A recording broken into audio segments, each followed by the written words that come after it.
Rampalli double bedroom election ఆపాలని కొంతమంది ప్రయత్నాలు చేస్తున్నారు. ప్రతి డబుల్ బెడ్రూమ్ లబ్ధిదారుల నుండి ఎలక్షన్ ఖర్చుల కోసం 300 ఇవ్వాలని డిస్యో వెంకటరెడ్డి తెలిపారు. రమకృష్ణ అనే వ్యక్తి మీడియాతో మాట్లాడుతూ, తను ఒక్కో వ్యక్తి నుండి 300 తీసుకుంటున్నారని, యూనుస్ కుట్రాపూరితంగా ఆరోపణలు చేస్తున్నాడని, కావాలని నాపై ఆరోపిస్తూ నా ఇంటి వద్దకు వచ్చి గొడవకు పాల్పడ్డాడు. యూనుస్ అతని అనుచరులు సొసైటీలో కొంతమందికి పోగుచేసి త్రిబుల్ అరార్ సంస్థపై ఆరోపణలు చేస్తున్నాడు. డబుల్ బెడ్రూమ్ బ్లాక్ సొంత కక్ష త్రిబుల్ అరార్ సంస్థపై చూపిస్తున్నాడని రామకృష్ణ తెలిపారు. ఈ సంఘటనకు త్రిబుల్ ఆర్ఆర్ సంస్థకు ఎటువంటి సంబంధము లేదని తెలిపారు. రాబోయే కోఆపరేటివ్ సొసైటీ ఎన్నికలు ఆపాలని కొన్ని రోజుల నుండి యూనుస్ అతని అనుచరులు ప్రయత్నాలు చేస్తున్నారని ఈ సందర్భంగా పేర్కొన్నారు. త్రిబుల్ అరార్ సంస్థ చాలా రోజుల నుండి రాంపల్లి డబుల్ బెడ్రూమ్ ప్రాంతానికి అభివృద్ధి దిశలో తీసుకెళ్తుంది. ₹1 ఎవరి నుండి ఆశించకుండా తమ సొంతం ఖర్చులతో మానవసేవ మాధవసేవ అనే విధంగా డబుల్ బెడ్రూమ్ నిరుపేద లబ్ధిదారులకు సహాయం అందిస్తున్నారు. ఈ సంస్థ రానున్న రోజుల్లో షాపింగ్ మాల్, బస్తీ దవాఖానా, పాకశాలలు, మెరుగైన రవాణా సౌకర్యం, మంచిటి సౌకర్యం ఇలాంటి మరెన్నో సేవలు చేస్తున్నారు. డబుల్ బెడ్రూమ్ బ్లాక్లో చదువు రాని బ్లాక్ సభ్యులకు సొసైటీ మెంబర్షిప్ ఫామ్ ఫ్రీగా ఇస్తూ ఫామ్ నింపి ఇస్తున్నప్పటికీ అది ఓర్వలేక రామకృష్ణ అనే వ్యక్తిపై నిందలు వేస్తున్నారని సొసైటీ సభ్యులు కూడా ఆరోపించారు. హలో, చెప్పండి అంకుల్. ఏం లేదు. ఇప్పుడు 25 ఉంది కదా, ఏంది ఎక్కది? ఏంది 25 ఉంది ఎట్లా అంటే? ఇప్పుడు దాంట్లో వాడు దీపక్ నీవు ఇద్దరు ఉన్నారు కదా. అవును.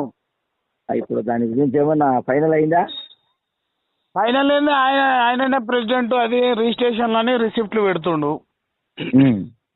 మరి ఆ రిసిప్ట్లు రిజిస్ట్రేషన్ అందరు మేము ఉన్నాం కదా, మేము చెప్పిస్తున్నా కూడా ఆయన వినకుండా రిసిప్ట్లు పెడితే ఎట్లా? కలుపుకొని పోయి నేను ప్రెసిడెంట్ అని చెప్పినప్పుడు యూనిస్ అన్ని వెనక నుంచి సపోర్ట్ చేస్తా వస్తుండంట. నాకు యూనిస్ పెట్టిండు అంటాడు.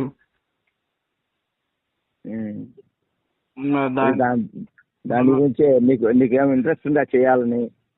అది ఇంట్రెస్ట్ ఉంటేనే కదా నేను ప్రెసిడెంట్ అని చెప్తున్నది. ఎందుకు గ్రూపులు అందరు అడుగుతురు, అన్న ఆయన లాంగ్వేజ్ బాగలేదు, ఆయన ఇష్టానుసారంగా మాట్లాడుతుండు, మీరు ఈ విధంగా మాట్లాడుతురు కనుక మీరే సపోర్ట్ చేస్తామని జనాలందరూ కాల్ చేస్తారు అక్కడి నుంచి. మీరు చూడండి అమ్మా ఆయన ఎట్లా మాట్లాడుతుడు అనేది మీరు గ్రహించుకోండి, మీరు పెట్టుకోండి. నలుగురు వచ్చినప్పుడు సమాధానాలు చెప్పండి. మీరు మంచి ఎవరు చేస్తారు చెడ్డ ఎవరు చేస్తారు అనేది గుర్తు చేసి పని చేయండి అని చెప్పిన. చెయ్యాలని ఇంట్రెస్ట్ ఉంది అంటే మనం ప్రెసిడెంట్ అన్నప్పుడు చేస్తామనే కదా ముందుకు వచ్చింది. సరే, ఇప్పుడు వేరే ఒక దారి ఉంది. ఏంటి దానికి? ప్రెసిడెంట్ నామమాత్ర ప్రెసిడెంట్ నువ్వు ఉంటావు. కలెక్షన్ వాడే చేస్తాడు, దాన్ని మొత్తం అన్ని చేసుకోమన్నావు. నేను అదే చెప్పిన, నేను ప్రెసిడెంట్ గా ఉంటా, నువ్వు అన్ని కలెక్షన్ చేసుకో, ప్రతి లెక్క ఏం పెడుతున్నావు, ఎంత ఖర్చు పెడుతున్నావు, దేనికి పెడుతున్నావు అనేది స్టేట్మెంట్ ఇస్తుండాలి, దీంట్లో గ్రూప్ లో పెడుతుండాలని చెప్పిన. అవన్నీ మనకు వద్దులే కానీ వాడు ఏం చేసుకున్నా పర్లేదు, వాడు గ్రూప్ లో కలెక్షన్ ఎంతన్నా చేసుకుని ఎంతన్నా ఖర్చు పెట్టి మామూలుగా పబ్లిక్ చెప్తా, మనకి చెప్పే అవసరమే లేదులే. కానీ అయితే ప్రెసిడెంట్ గా నిన్ను ఉంచుతాము, ఇన్ఛార్జి, తర్వాత వాడు ట్రెజరర్ అను, ఇన్ఛార్జ్ అను, వైస్ ప్రెసిడెంట్ అను, ఈ మూడిట్లో ఏదన్నా కానీ దాన్ని వానికి హ్యాండ్ అవుట్ చేస్తాం అన్నమాట. అయితే దీనికి యూనిట్స్ గానీ ఒప్పిస్తున్నాను నేను. రామకృష్ణ మాత్రం ప్రెసిడెంట్ గా ఉంటాడు. అవును. మిగతా బ్లాక్ అంతా వాడే చూసుకోవడం మాకేం అవసరం లేదు, అంతే. ప్రెసిడెంట్ గా మాత్రం ఆయన పేరు ఉంటుంది అని చెప్పిన. అంతే. సరే, వాడు దానికి ఒక ప్రపోజల్ పెట్టిండు. ఓకే. ఏమంటే నాకు 1 నెల రోజుల వరకు 50,000 కావాలి. హలో, చెప్పండి అంకుల్. ఇప్పుడు యూనిస్ వచ్చిండు, మాట్లాడతానంటుండు. ఏం మాట్లాడాలంట? क्या जी, थोड़ी तकलीफ में हूँ बोल के हेल्प मांगा जी मैं। नहीं यूनिस भाई, मैं ही थोड़ा घर खरीदा, मेरा परेशान अलग है। मेरे को पैसे जरूरत है, मैं अंकुल को मांगेंगे सोच रहा हूँ। 30,000 जी। मैं हो सका तो 15 डेज में रिटर्न देता हूँ। ओनली 30,000 अन्ना मेरे को। मैं ये पैसे के बारे में आने को बंद कर दिए। एक अरे भाई महेश मैं के बारे में सुनो, महेश जी से मेरे को मतलब नहीं है।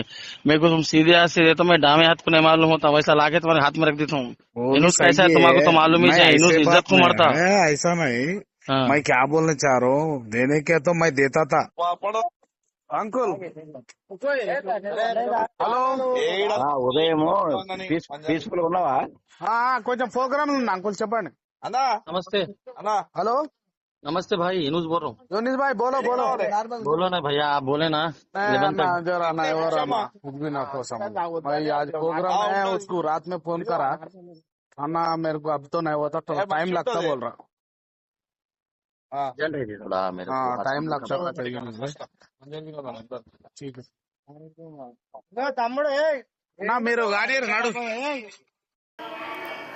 అమ్మా ఈ మీకు ఈ అప్లికేషన్ మీకు ఎందుకోసం ఇచ్చినా దేనికోసం ఇచ్చినా ఒకసారి మీరు వివరంగా చెప్పండి అమ్మా. ఇక్కడ నా మీద లేని బండారు వేయడానికి ప్రయత్నం చేస్తున్నారు కొందరు. మీరు ఎందుకు జరిగిందో మీరు స్వయంగా మీ నోటి మీరు చెప్పండి. మేమైతే చదువు రాదని రాపించుకోవడానికి వచ్చినాం, కానీ మేమైతే డబ్బులు మట్టుకు ఇవ్వలేదు. డబ్బులు అయితే ఇవ్వలేదు. మా ఫామ్ ఫిల్అప్ చేయించుకోవాలి, చేయించుకోమని వచ్చినాం మేము అంతే. పైసలు మమ్మల్ని అడగలేదు, మేము ఇవ్వలేదు. మేము వచ్చినందుకు బదులు అదే నాకు చదువు లేదు, నేను పేపర్లు తీసుకున్నాను అప్లికేషన్ సార్ చేత నీ చేత రాసుకుంటున్నానమ్మా అంతే. మేమే తీసుకోవాలి వీళ్ళ పైసలు. ఆయన అడిగిండా డబ్బులు మీకు ఏమని? అడగలేదు, మేము ఇవ్వలేదు. మమ్మల్ని అడగలేదు పైసలు. ఫామ్ గురించి కూడా డబ్బులు, అదే ఫామ్ గురించి కూడా డబ్బులు తీసుకున్నాను అంటున్నారంట. ఏం లేదు, ఫామ్ కి ఏమైనా డబ్బులు తీసుకుంటా? ఏం తీసుకోవాలి, బయట ఇంకా 5,000 రూపాయలు పెట్టి తీసుకోరు, కానీ మేము సార్ తెచ్చిన రాసి గమ్ చేసి సార్ గారు చెప్పడం వల్ల వెంకటరెడ్డి సార్, నేను స్వయంగా అప్లికేషన్ నాకు వాట్సాప్ లో పెట్టడం జరిగింది. వెంకటరెడ్డి సార్ గారు సొసైటీ అక్కడి నుంచి నేను ఫామ్స్ చాలా మందికి డబ్బులు పేదవాళ్ళు ఉంటారని వాళ్ళకి డబ్బులు అడగకుండా నేను జిరాక్స్లు చేయించుకొని వచ్చి వీళ్ళకు ఫ్రీగా అప్లికేషన్ ఇచ్చి వాళ్ళకు రాసి ఇవ్వడం కూడా జరుగుతుంది. నేను ఇక ఎన్ని ఫామ్స్ తెచ్చాను, 100 రాసి ఇచ్చిందే మోసమైంది. రాసి ఇచ్చినందుకు నన్ను ఈ విధంగా మోసం చేయడానికి ప్రయత్నం చేస్తున్నారు. డబ్బులు తీసుకున్నారని పుకారు చేసి ఇక్కడ వాళ్ళు ఇన్ఛార్జీలు 500 డబ్బులు తీసుకొని కాజేస్తున్నారు. పేద ప్రజల సొమ్ము తిని ఇక్కడ మోసం చేస్తున్నారు. వాళ్ళని పట్టించుకోకుండా మేము స్వయంగా న్యాయంగా ఈ యొక్క అప్లికేషన్ తెచ్చిచ్చి ఎవరి దగ్గర రూపాయి తీసుకోకుండా రాసిచ్చినందుకు, ఇలాంటి పుకారాలు చేస్తున్నందుకు వాళ్ళపై తగిన చర్యలు తీసుకోవాలని నేను మనస్ఫూర్తిగా కోరుకుంటున్నాను. అదే వాళ్ళని కాదని ఇక్కడ వచ్చి రాసుకుంటున్నారని తిడుతున్నారు.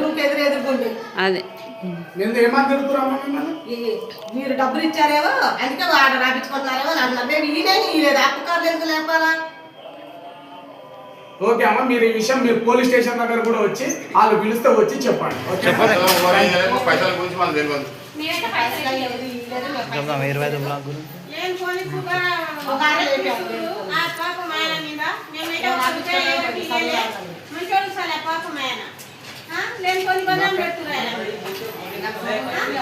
బిల్డింగ్ నెంబర్ ఏది? మన బిల్డింగ్ నెంబర్ చెప్పండి. బిల్డింగ్ బ్లాక్ నెంబర్ చెప్పండి. 25 బ్లాక్. బట్ రామకృష్ణ నాకేమి ఇవ్వలేగా పైసలు.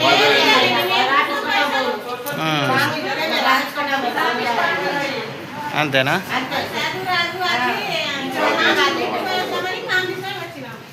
మంచి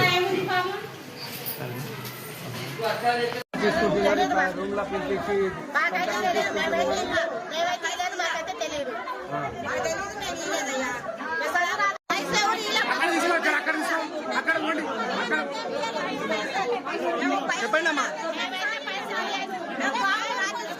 మీరేం పైసలు ఇవ్వలేదు కదా, ఆయన కావాల్సుకొని మీరు ఇవ్వలేదు, జబర్దస్త్ తీసుకోలేదు కదా. మీరు ఇస్తేనే తీసుకోండి కదా, ఆయన మీరు ఇవ్వలేదా?